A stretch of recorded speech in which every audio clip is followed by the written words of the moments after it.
पण कधी कधी असं वाटतं बरं का खरंच की एकटंच राहावं. कारण काय आहे की एकटं असल्यानं काही टेन्शन नाही राहत.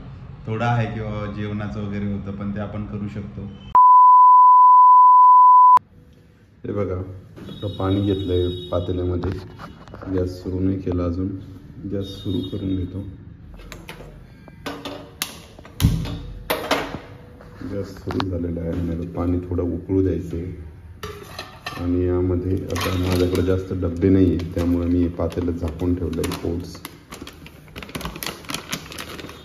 आणि हे आहे मसाला ओट्स. तर हे घेणार आहे मी आता याच्यात टाकण्यासाठी 3 ते 4 चमचे. आता ते डिपेंड करतं तुम्हाला किती लागतं. ब्रेकफास्टसाठी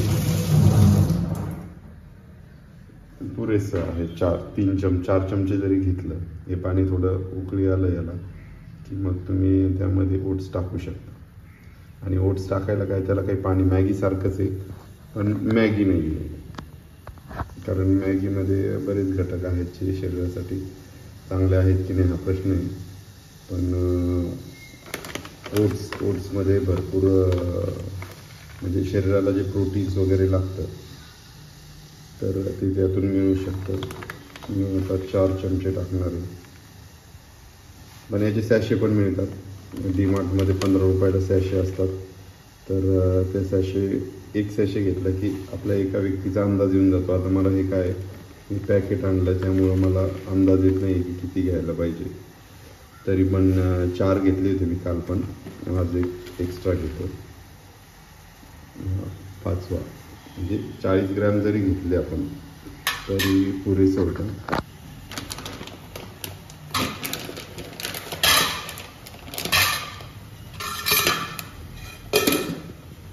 हे ठेवलं आता. आणि या व्यतिरिक्त आता तुम्हाला दाखवतच मी आणखी काय काय तर ब्रेकफास्टमध्ये.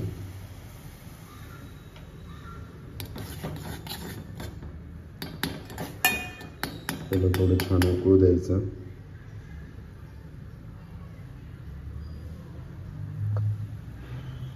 ऑलमोस्ट हे आता उकळलंच. हे बघा ही आपली डिश तयार झाली ब्रेकफास्टची. यामध्ये आहे ओट्स, 5 बदाम, 5 पिस्ते, 2 अक्रोड आणि 1 ॲपल. हे आता ब्रेकफास्टला एवढं खाणार आहे. तुम्हाला अंड दिसत नसेल यामध्ये कारण सध्या गणपती सुरू आहे तर मग अंड खाऊन हे खाणार नाही आहे त्यामुळं. पण मग जर एक्सरसाइज जास्त असेल, तुमचं चालणं जास्त असेल तर रोज एक तर पाहिजेच. आणि त्यातलं पण ते पिवळं जे असतं ते खायचं नाही आहे. आणि आता हे मी आता मस्त डायनिंग टेबलवर बसून याचा आनंद घेतो कारण हा एकदम हेल्दी डाएट आहे. आणि यानंतर ग्रीन टी घेणार आहे. रोज एक फ्रूट खायलाच पाहिजे आपण, कुठलं का होईना खा. आज ॲपल आहे, कधी पेरू असतं, पेरू पण आणून ठेवत असतो. एक फ्रूट कुठलंही खाणं गरजेचं आहे. मग ती मोसंबी असेल, संत्रा असेल, पण ते खायला पाहिजे रोज आपण. त्यामुळे एक फ्रूट आहे आणि ड्रायफ्रूट्स आहे. आता करूया ग्रीन टी. ग्रीन टीसाठी काय करायचं आहे तर हे बघा एवढा ग्लासभर पाणी घेतलं आहे. म्हणजे ग्लास थोडा कमी आहे तर हा ग्लास भर पाणी टाकून दिलं आपण ह्याच्यामध्ये. आणि याला काही करायचं नाही वेगळं. थोडं कडक तापून घ्यायचं आहे. एकदा कडक तापला असा बाहेरचा नजारा आहे बघा माझ्या फ्लॅटच्या किचनमधून. समोर बिल्डिंगच आहे, झाडं पण आहे. तर हे पाणी तापायची वाट बघतोय आपण. पाणी तापलं की ते ग्लासात टाकून घ्यायचं आहे. बस एवढंच करायचं आहे आपल्याला. याच्यासाठी काय ग्रीन टीसाठी काही फार हे नाही. त्यासाठी कमेंट आली होती की ग्रीन टी तुम्ही कशी पिता, तर ते काही अवघड नाही आहे. फक्त त्याचे जे हे दिलेलं असतं. हे बघा ही ग्रीन टी आहे, माझी आवडती हीच. कारण मी बऱ्याच दिवसापासून पितो, चहा बंद केल्यापासून. आणि चहा मला फारसा आवडतही नाही. पण मध्यंतरी मी खूप जास्त चहा पिऊ लागलो कारण नसताना. तर आता काही चहा प्यायची काही गरज नाही आता हे ग्रीन टी असल्यामुळं. तर तापलं आहे का पाणी, तापलंच आहे ऑलमोस्ट. हे बघा हा सॅशे कापून घेतो आहे.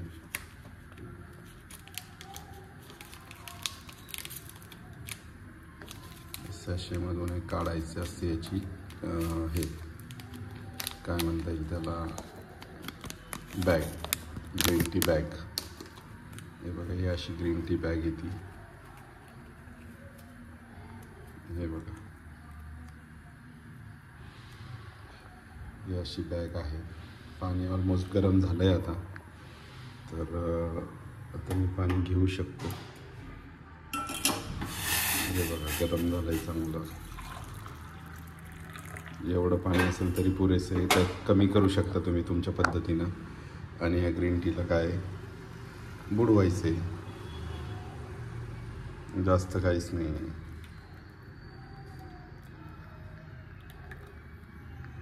तीन चार वेळा डिप केलं की पूर्ण त्या पाण्याचा रंग बदलतो आणि ती ग्रीन टी एकदम व्यवस्थित होऊन जाते. हे डिटॉक्स करण्यासाठी खूप छान आहे बॉडीला. जी घाण साचलेली असते ती पण बाहेर पडते या ग्रीन टीमुळं. हा माझा अनुभव आहे आणि एकदम फ्रेश वाटायला लागतं आपल्याला.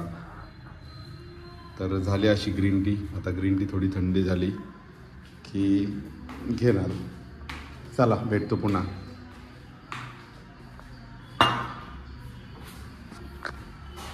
मन पॉझिटिव्ह असणं आणि त्याच्यासाठी आपल्या आजूबाजूच्या व्यक्ती. हे अशा प्रकारे व्हिडिओ एडिटिंग सुरू आहे पॉडकास्टचं आपल्या.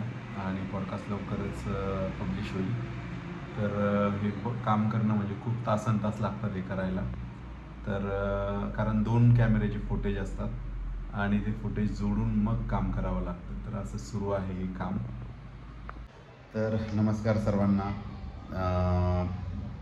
तुम्ही माझं सकाळचं रुटीन तर पाहिलंच वेट लॉसचं. कारण वेट लॉस खूप झालं आहे माझं व्यवस्थित आणि मला जेवढं कमी करायचं आणखी थोडं टार्गेट आहे, पण तेही कमी होईलच. आणि सगळ्यात महत्त्वाचं म्हणजे आता त्या दिवशीचा व्हिडिओ टाकलेला बऱ्याच कमेंट आहे आणि त्या कमेंटवर त्यावरच आहे की त्या तुमच्या व्हिडिओमध्ये दिसणाऱ्या मॅडमशी तुम्ही लग्न करणार आहेत का, असं बरेच प्रश्न आहेत सगळ्यांना. तर तसं काही नाही आहे. त्या मॅडम म्हणजे त्यांचं वेगळं रिलिजन आहे आणि हे काही म्हणजे हे विचारणं पण मला वाटतं हे नाही आहे. तर कसं आहे, त्यांचे पण घरचे व्हिडिओ वगैरे बघतात, असं वाटायला नको आहे त्यांना, मला असं वाटतं. आणि लग्नाचं जे असेल ते मी तुम्हाला अपडेट देणारच आहे लवकरात लवकर. कारण मागच्याच महिन्यात करायचं होतं, पण ते त्याच्या डेट्स जरा हे झाल्या त्यामुळं ते होऊ शकलं नाही. तर मी सांगणारच आहे, अपडेट तुम्हाला देणारच आहे की काय आहे काय नाही आहे. आणि त्याचं काही एवढं हे नाही आहे. आणि काय प्रमोशनचा व्हिडिओ होता एक, आणि प्रमोशनचा व्हिडिओ असल्यावर मग काय लेडीज तर पाहिजेच होती त्यामध्ये. तर त्यामुळं मग त्या मॅडमला घेणं गरजेचं होतं आणि त्यामुळंच त्यांना व्हिडिओमध्ये घेतलं होतं. आणि ते प्रमोशनसाठी ती गरजच होती, कारण ब्युटी प्रोडक्ट्स होते आणि ते लेडीजनंच दाखवायचे होते ब्युटी प्रोडक्ट्स. त्यामुळे त्या मॅडमला घेतलं होतं. तर पुढचं मी तुम्हाला सांगणारच आहे.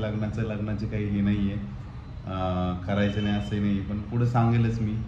पण कधी कधी असं वाटतं बरं का खरंच की एकटंच राहावं. कारण काय आहे की एकटं असल्यानं काही टेन्शन नाही राहत. थोडं आहे किंवा जेवणाचं वगैरे होतं, पण ते आपण करू शकतो. पण तरी आता मी अशा म्हणजे काय म्हणता येईल त्याला, मी एका अशा स्टेजला आहे आता की कधी कधी वाटतं की लग्न नको करायला, आपलं असंच बरं आहे जीवन, आता जास्त काय गरज नाही लग्नाची. आणि कधी कधी वाटतं मग की बाबा सगळे जेव्हा विचारतात ना प्रत्येकजण की दादा लग्न कधी आहे, आता व्हिडिओमध्येच नाही, असं प्रत्यक्षात भेटल्यावर कोणीही विचारत असतं अरे लग्न कधी करणार आहे. त्या प्रश्नामुळं पण कधी कधी वाटतं की यार लग्न करून टाकावं की काय.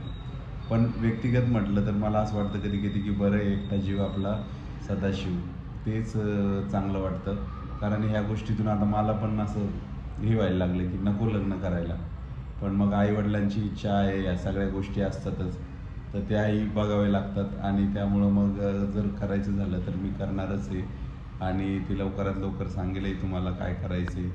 कारण काही गोष्टी असतात त्या करणंही गरजेचे असतात. आणि विशेष म्हणजे काय की लग्न ही अशी गोष्ट आहे की ती केल्यावरही पश्चाताप आहे, नाही केल्यावरही पश्चाताप आहे.